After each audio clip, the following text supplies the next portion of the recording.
안녕하세요. 전청입니다.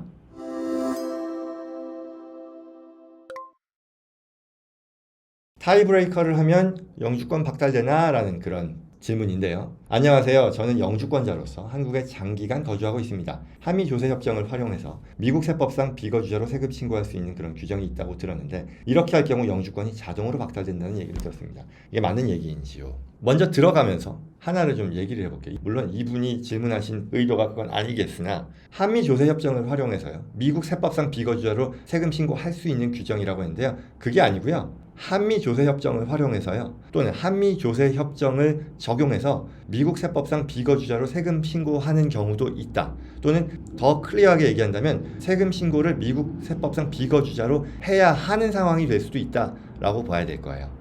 타이 브레이커. 타이가 있을 때 우리가 똑같은 동등한 상황에서 브레이크를 해야 된다라는 그런 얘기죠. 같은 상황에서 하나를 선택해야 된다, 하나를 브레이크 해야 된다라는 그런 얘기죠. 그러면 조세 협정은 뭐냐? 인컴 텍스 트리티라고 부르는 건데, 미국이요, 특정한 나라를 대상으로 마치 우리가 FTA처럼 Free Trade Agreement처럼 Bilateral Agreement를 맺은 거예요. 특정 국가에 대해서 양국가의 그 국민들 간의 거래에 있어서는 이와 같은 세법을 적용합시다 라고 협정을 맺은 거예요. 그리고 미국은요, 모든 나라와 있는 게 아니라 제가 기억하기로 대략 한 60여 개국의 나라와 이와 같은 조세협정을 맺었어요. 대한민국의 경우도요, 여기 지금 적혀있듯이 76년, 79년 해서 법으로 대통령의 서명에 따라 법으로 확정된 게 79년도에 확정이 됐어요. 그 뒤로 쭉 유지가 되어 왔던 거예요. 이 얘기는요, 제가 왜 하냐면요, 이거는요, 법이에요. 법. 내가 쓰면 뱉고 달면 삼키는 그런 게 아니라 법이라는 거예요. 조세협정이라는 것은 국내법과 동일한 효력을 갖는 법이다. 그리고 한미조세협정에서요, Article 3가 있어요. 거주자라는 것을 판단하는 그 기준에 대한 얘기를 해요. 여기서 보면요, 거주자를 판단하는 기준이에요. 그래서 미국의 거주자라는 것은 미국의 회사 또는 any person이면서 resident in US for purpose of its tax라는 얘기예요. 한국의 거주자라고 하는 것은요, 마찬가지예요. any other person이에요. resident in Korea for purpose of its tax예요. 일단 양국의 조세 협정이고요, 한국의 거주자가 뭐냐, 미국의 거주자가 뭐냐라는 얘기를 하는 거예요. 그리고요, 여기서 두 번째가 중요합니다. Where by reason of this provision of paragraph number 1, 앞에 얘기한 거에 따라 if an individual is a resident of both contracting states, 양 나라의 국내법에 따른 판단인데 두 나라 모두의 거주자가 됐을 경우에는 shall be deemed to be resident of contracting state. 뭐 미국이건 한국이건 한 나라에 된다. He maintains permanent home. permanent home을 유지하는 곳에 shall be resident여야 된다는 얘기예요. 그런데 만약에 두 나라의 both country에 다 permanent home이 있거나 아니면 어느 나라에도 permanent home이 없을 경우에는 shall be a resident of contracting state with which 여기 personal economic relations are closest, 더 가까운 곳에 거주자여야 한다. 그렇게 쭉쭉쭉쭉 나가요. 이 뒷장까지 안 나가는데 A가 안 되면 B, B가 안 되면 C, C가 안 되면 D로 따져서 he shall be 라고 얘기하는 거예요.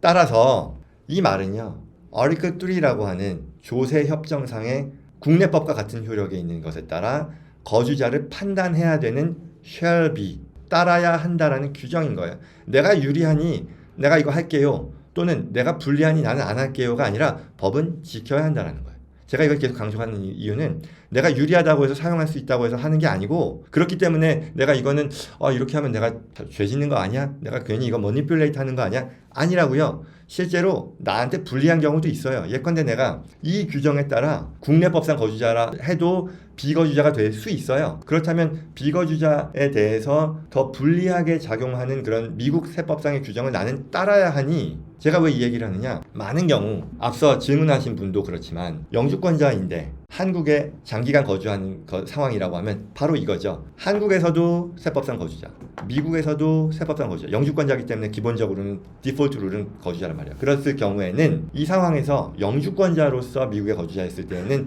이 Article 3에 따라서 한 곳을 선택해야 된다인데, 우리가 이것을 생각하는 대체적인 이유는 한국에서 이런저런 소득이 있는데 내가 이거 미국에서 비과세 되게 하기 위해서 타이브레이커를 쓰면 유리하지 않냐, 그래서 이걸 하고 있는데 이게 혹여라도 불법적인 요소가 있냐, 이 질문이란 말이에요. 제가 이걸 얘기하는 건 그렇지 않다라는 얘기예요. 첫째, 방금 말씀드린 배경처럼 이 조세협정이라고 하는 국내법과 똑같은 효력의 그 규정에 따라야 한다라는 거죠. shall be란 말이에요. 그러니 나는 이렇게 선택을 하는 것이고, 만에 하나 이게 나에게 불리하다라고 하면요, 그래도 따라야 된다는 얘기예요. 무슨 얘기인지 전달이 되겠죠. 자, 그러면 이제 왜 이런 얘기가 나오느냐, 영주권에 대한 얘기가 나오냐. 이민법 그리고 세법에 있어서의 차이를 우리가 이해하지 못하기 때문인 것 같아요.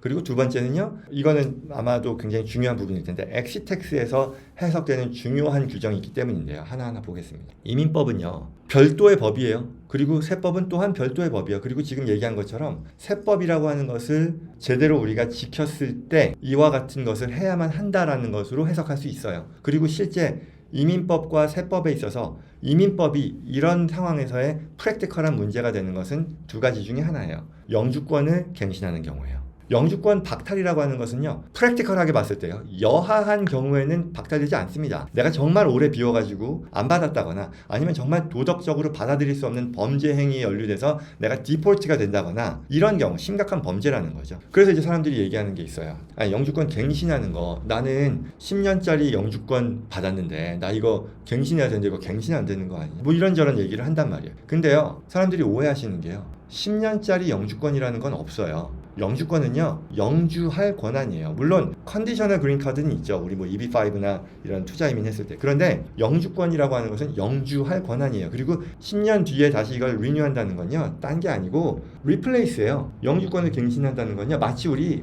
I9이라고 하는 이 서류를 제출하는 건데요, 마치 우리 운전면허나 이런 것들 신분증 10년 지나면 다시 리뉴하는 거 있잖아요. 그런 성격이에요. 마치 우리가 영주권으로 10년을 살았으면, 내가 그간 별 문제 없이 범죄자 이런 거 없이 풀 리뷰를 통해서 다시 심사를 받는 거다라고 생각하는데, 그거 아니라는 얘기를 하는 거고요.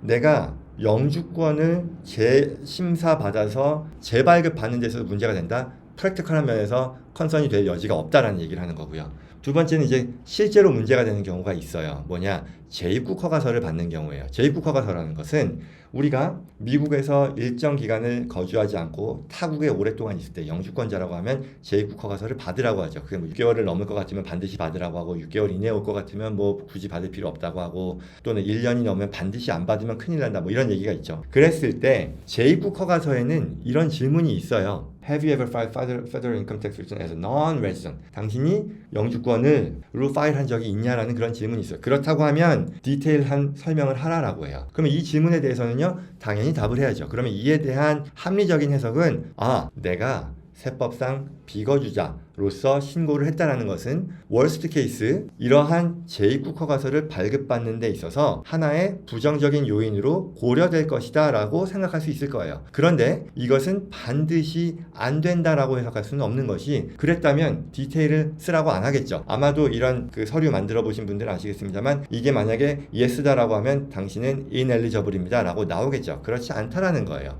그러니 re-entry permit을 받는 데 있어서 여러 가지 고려 대상 중에 하나로 고려된다라고 보는 것이 합리적인 것이고요. 그리고 저희의 경험으로는 이 사안에 대해서 yes라고 체크를 하고 소명하고 문제없이 발급된 경우들도 많다라는 말씀드려요. 그렇다고 해서 물론 제가 드리는 지금 말씀이 문제없다라는 걸 드리는 건 아니에요. 여전히 이 주제에 대해서 재입국 허가서를 받아야 되는 상황에서 여기에 해당되는 분들은 각자의 케이스들을 정말로 심도 있게 검토하실 필요는 있습니다. 다만 제가 얘기하려는 것은, 이러한 고려 대상이기 때문에 이게 절대로 안 된다라고 얘기하는 것이 베스트 프랙티스냐라는 거죠. 가능성이 있기 때문에 고객의 인트레스트, 내가 합법적인 세법상의 국내법과 동일한 효력을 인정받는 그 법을 활용해서 내가 누릴 수 있는 혜택을 누리지 않는 것이 베스트 프랙티스냐라고 하면 그렇지 않다라는 것이고요. 그에 대한 실질적인 검토는 각각의 케이스에 따라서 어떻게 활용하는 것이 가장 적절한지를 판단하는 것이 필요하다라는 게 주제이고요. 더 나아가서요, 요와 같은 질문에서 Have you ever filed as non-resident라고 하는 것은요, 여기서 기준으로 가정하는 것은 일반인들을 말하는 거예요. 조세 협정에 따른 내가 해야 되는 법을 지키는 관점에서의 non-resident filer가 아니라, 내가 이제 영주권자고 극단적으로 내가 그 60개국에 해당되지 않는 국가의 국민으로서 나는 영주권자이기 때문에 세법상 거주자로 신고를 해야 되는데, 그와 같은 법적인 근거 없이 내가 파일을 안 했거나 또는 비거주자로 신고했을 경우에 페널라이즈 될 수 있다는 그 관점에서의 질문이라고 저는 봅니다. 따라서 그런 부분들을 잘 감안해서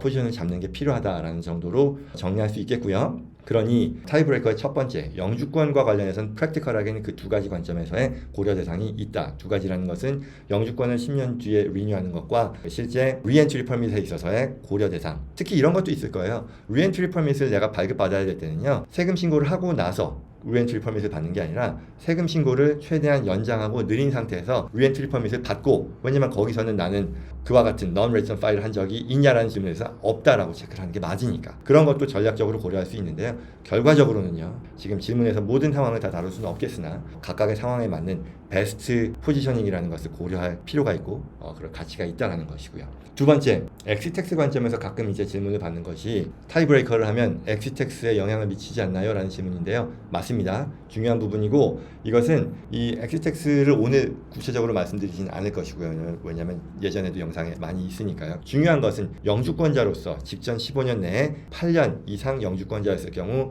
영주권을 포기할 때 엑시텍스에 적용을 받는다라고 하잖아요. 그랬을 때 내가 실제 영주권을 포기하지 않더라도요, 이 엑시텍스의 관점에서는 만약 내가 타이브레이커를 택하면 그 해에는 내가 비거주자로 선택한 것이 되기 때문에 이와 같이 엑시텍스의 규정을 적용받게 된다라는 그런 해석이 맞습니다. 이건 어떻게 볼 수 있느냐? 내가 만약에 8년을 넘긴 상황에서는요, 타이브레이커를 하는 것이 엑시텍스의 트리거링 이벤트가 된다는 것으로 받아들이시면 되겠죠. 왜? 내가 예를 들어 내가 12년 동안 영주권자였어요. 그러면 내가 한국에 오래 가 있었을 때 타이브레이커를 할 경우에 엑시텍스 고려해야 되네? 맞습니다. 그리고 또 한 중요한 것은 뭐냐? 내가 만약에 안 되는 경우요, 그때는요, 엑시텍스에 필요한 8년의 카운트 자체가 멈춘다라고 보시면 돼요. 이 얘기가 무슨 얘기인지 이해되셨으면 좋겠는데, 8년을 카운트할 때 직전 8년 중에 내가 영주권자였던 기간을 얘기하는데, 만약에 내가 5년차, 6년차 때 타이브레이커를 했다 그러면 그 기간은 8년의 카운트가 안 된다는 얘기예요. 이걸 어떤 식으로 활용할 수 있을지에 대한 것 또한